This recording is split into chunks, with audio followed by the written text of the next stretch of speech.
Kia ora tātou. It's lovely to be talking to you as New Zealand Red Cross looks back over the last 5.5 years of our work in Christchurch. There's three things I'd like to talk with you about as we reflect on that challenging and difficult time. First is that everything that we've done in Christchurch since the earthquakes has been built on the generosity of Kiwis and of Red Cross and Red Crescent societies around the world. We were entrusted with over $130 million from those sources, and it has been a very weighty responsibility to make sure that we use that money to best effect. And we've used it not just in Christchurch, but we're starting to learn those lessons and use the options that we've provided in the Christchurch community in different parts of New Zealand. So for example, the winter warmer packs that were so successful in Christchurch, we've started to roll them out in different parts of the country. We've learned a lot about the psychological effects of disaster, even many years after the event. And so we've started teaching psychological first aid to our first responders and to other people who come into contact with people who are traumatised by disaster.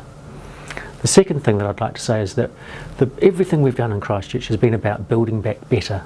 If there is one lesson to be learnt from the events in Christchurch, is that we have to make sure that when they happen again, and they will happen again in New Zealand, that we are better prepared, that we are stronger, we are more resilient. And that's not just physically, it's also about people, their spirit, their relationships and their connections to each other. And so we've endeavoured to do everything that we've done in Christchurch to make sure that we're contributing to Christchurch being a better place than it was before the earthquakes.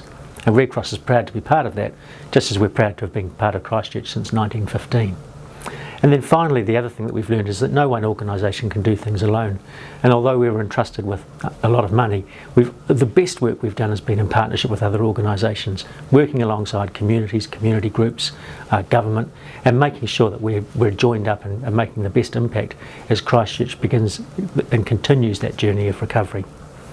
We're reaching the end of that formal programming, but we're going to go on being part of Christchurch for many years, and we're continuing to roll out across the Red Cross in New Zealand, building our capacity around being able to respond to disasters and help communities prepare. And so we've got teams up and down the country who are now well equipped with trucks and other response equipment to take part in any disaster that hits this small, wonderful but disaster-prone country. Can I thank all of you for your contributions to that process, and the Red Cross looks forward to going on being part of the Christchurch and Canterbury communities for many years. Thank you.